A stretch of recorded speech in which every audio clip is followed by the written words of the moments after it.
Good morning students. आज हम government degree college मियां चानू के तवज्जुह से आपस में कनेक्टेड हैं और अपनी इन ऑनलाइन क्लासेस का बाकायदा आगाज़ करते हैं। आप अब फर्स्ट ईयर से प्रमोट होकर सेकंड पार्ट में आ चुके हैं। इसमें सबसे पहले मैं आपको आपकी बुक्स का इंट्रोडक्शन करवाए देता हूं जो आप इस सेशन में पढ़ेंगे। सबसे पहले तो आप देखिएगा कि जो आप सबसे जो बुक पढ़ेंगे बुक 2, उसमें आपके पास बहुत सारे ऑथर्स हैं, वेरियस ऑथर्स, उनकी लिखी हुई तहरीरें जो हैं वो आपको पढ़ाई जाएंगी। इसमें 10 चैप्टर जो हैं वो आर्टिकल्स हैं मुख्तलिफ़ ऑथर्स के लिखे हुए, और उसके बाद जो 5 हीरोज़ हैं उनकी जो लाइफ है उसके बारे में बताया गया है और उनके बड़े बड़े कारनामे जो उन्होंने सर अंजाम दिए हैं उसके बारे में डिस्कस किया गया है। ये बुक 2 है, इसका मुख्तसर सा इंट्रोडक्शन यही है। और इसके साथ साथ आप दूसरी जो किताब पढ़ेंगे वो है मिस्टर चिप्स। ये एक नावल है और इसमें मिस्टर चिप्स की लाइफ के बारे में बहुत सारी मालूमात फराहम की गई हैं और बताया गया है कि किस तरह एक टीचर ने अपनी लाइफ को किस तरह से किन अवामिल से गुजारा। अब हम आते हैं अपनी बुक 2 के पहले टॉपिक की तरफ, जो कि द डाइंग सन है।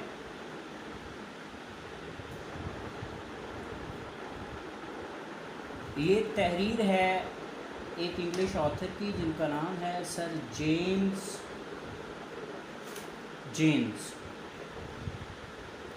मैं आपको पहले ये बता दूं कि लाजमी नहीं कि आप किसी भी तहरीर से आप मुत्तफिक हों और लाजमी नहीं कि आप मुत्तफिक ना हो, क्योंकि ये तहरीर जो है ये पीस ऑफ आर्ट है। पीस ऑफ आर्ट में आप अपना सेल्फ़ एक्सप्रेशन दे सकते हैं।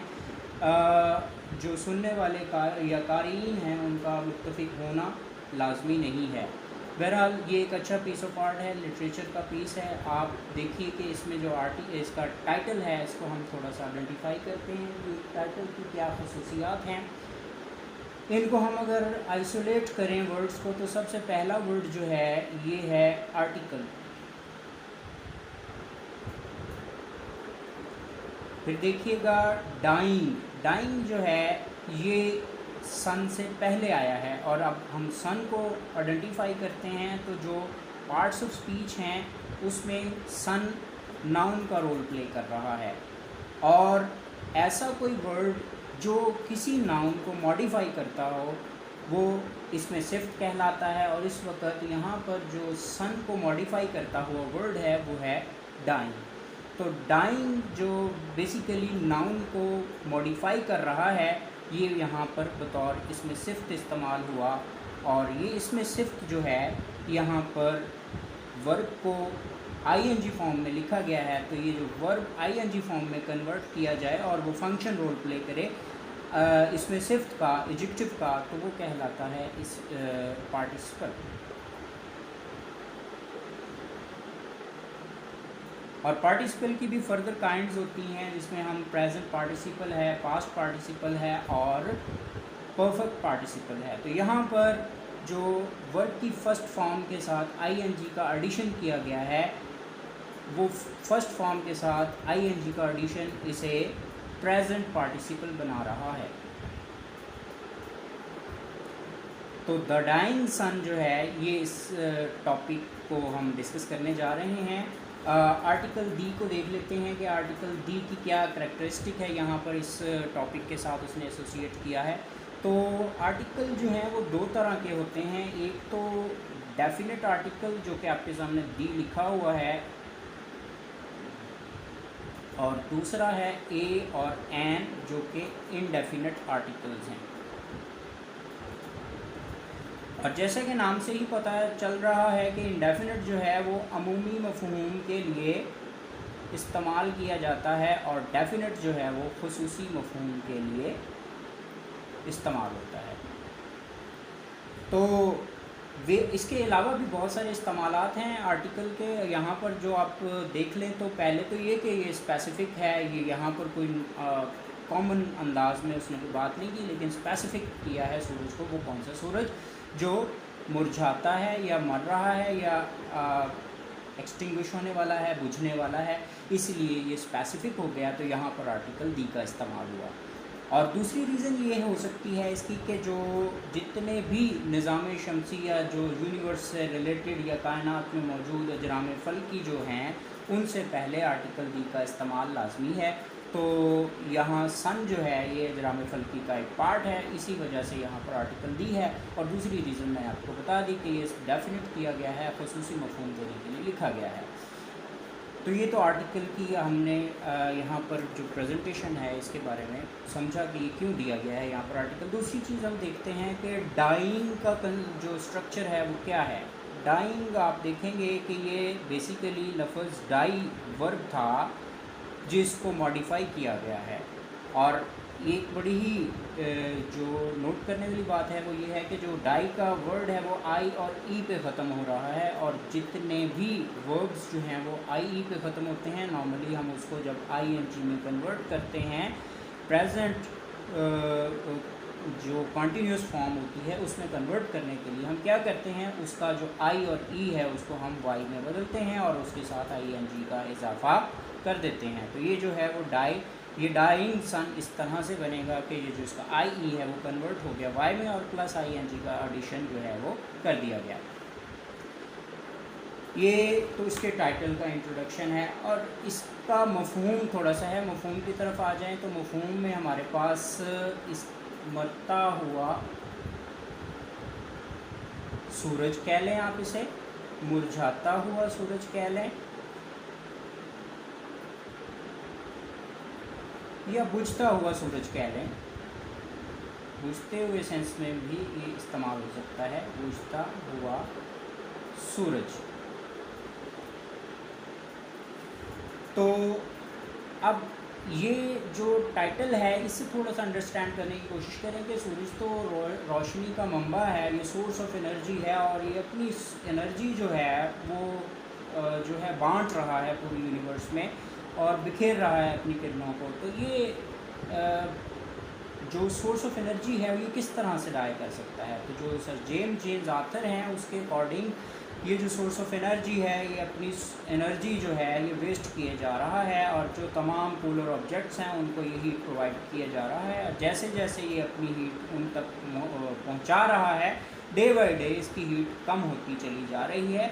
और अकॉर्डिंग टू दिस ऑथर एक दिन ऐसा भी आएगा कि जब ये सूरज मुकम्मल तौर पे अपनी एनर्जी जो है, अपनी जो हीट है वो सारी की सारी इमिट कर चुका होगा, इसके पास अपनी हीट बकाया नहीं बचेगी। तो ये वो टाइम होगा कि जब ये सूरज जो है वो सूरज का मुकम्मल तौर पे ख़ात्मा हो जाएगा।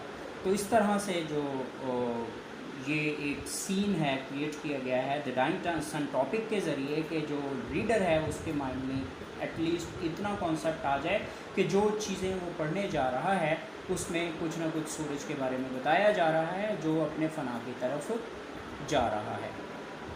अब हम इसको फर्दर इन डिटेल डिस्कस करते हैं कि इसमें क्या चीज़ें हैं, वो कौन सी अहम बातें हैं जो मुसन्नफ़ ने डिस्कस की हैं, और उसकी जब तक कॉम्प्रिहेंशन हम नहीं करेंगे हम इस काबिल नहीं हो पाएंगे कि हम इसके एक्सरसाइज में दिए गए क्वेश्चंस के आंसर दे सकें, या एडिशनली कोई आपसे क्वेश्चन पूछा जाए इस टॉपिक के रिलेटेड तो आप उसका जवाब देने के अहल हो सकें। तो हम स्टार्ट करते हैं, इसकी जो मेन जिस्ट है उसको हम डिस्कस करते हैं, या की पॉइंट्स हम लिख लेते हैं यहाँ जो कि हम डिस्कस करेंगे। उसमें सबसे पहली बात जो इस टॉपिक से हमें मिलेगी वो ये है कि यहाँ पर जो नेचर है बताई गई है यूनिवर्स की और सितारों की, नेचर ऑफ द यूनिवर्स।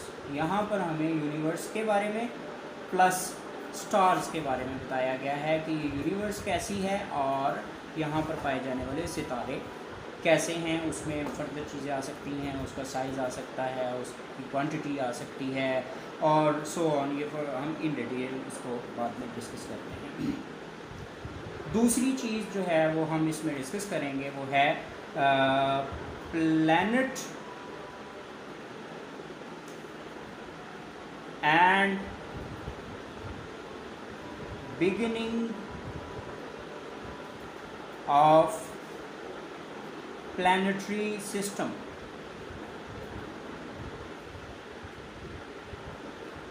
इसमें हम पढ़ेंगे कि प्लैनेट्स बेसिकली होते क्या हैं, और उसके बाद दूसरा जो उसमें पॉइंट हम डिस्कस करेंगे वो है कि प्लैनेटरी सिस्टम का आगाज़ हुआ कैसे। और तीसरी चीज़ जो इसमें अहम है जो हमने डिस्कस करनी है वो ये है कि इस प्लैनेटरी सिस्टम पर ज़िंदगी जो है वजूद में आई, तो वो उसका आगाज़ कैसे हुआ, बिगिनिंग ऑफ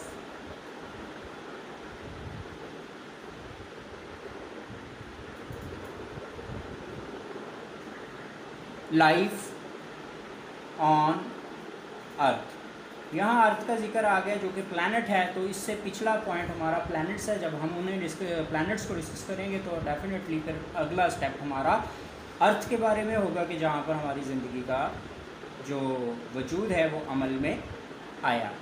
और इसके बाद अगला जो पॉइंट इसमें हम डिस्कस करने जाएंगे वो है why is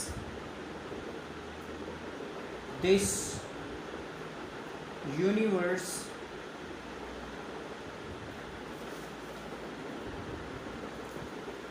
frightening.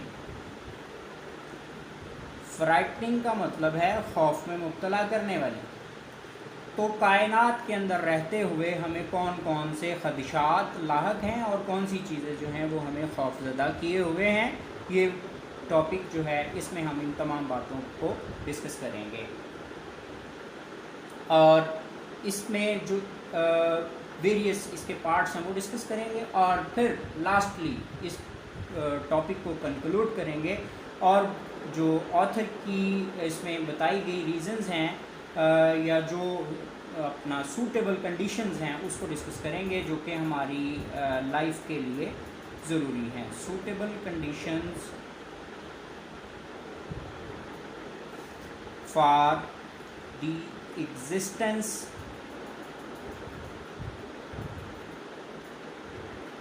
Of life. ज़िंदगी को जब वो वजूद में आ गई, यहाँ तीसरे पॉइंट पे हमने देखा कि ज़िंदगी जब वो ज़मीन पर वजूद में आई तो अब इसको सस्टेन तो करना था, और कैसे सस्टेन कर सकती थी उसके लिए भी कोई ना कोई कंडीशंस रिक्वायर्ड थी। वो कौन सी कंडीशन थी वो हमारे फिफ्थ पॉइंट में हम इसको डिस्कस करेंगे। तो मैं वंस अगेन अपने इस टॉपिक को दोबारा से समराइज़ कर दूँ कि हमारा टॉपिक है द डाइंग सन, जो कि सर जेम्स की तहरीर है। इसमें इसका जो टॉपिक है वो आइडेंटिफाई कर रहा है कि हम जो डिस्कस करेंगे वो एक सूरज के बारे में है, और वो ऐसा सूरज है जो अपनी हीट जो है with the passage of time lose करने वाला है, और फर्दर इसकी हीट जो है वो बाकी नहीं बचेगी। और फिर उसके बाद हमने इसके की पॉइंट्स का जिक्र किया कि हमें इस टॉपिक में जिन बातों का पता चलेगा वो ये है कि वो यूनिवर्स कैसी है जहाँ पर ये सितारे हैं, और ये सितारे कैसे हैं, इनका साइज़ क्या है और ये कितनी तादाद में मौजूद हैं।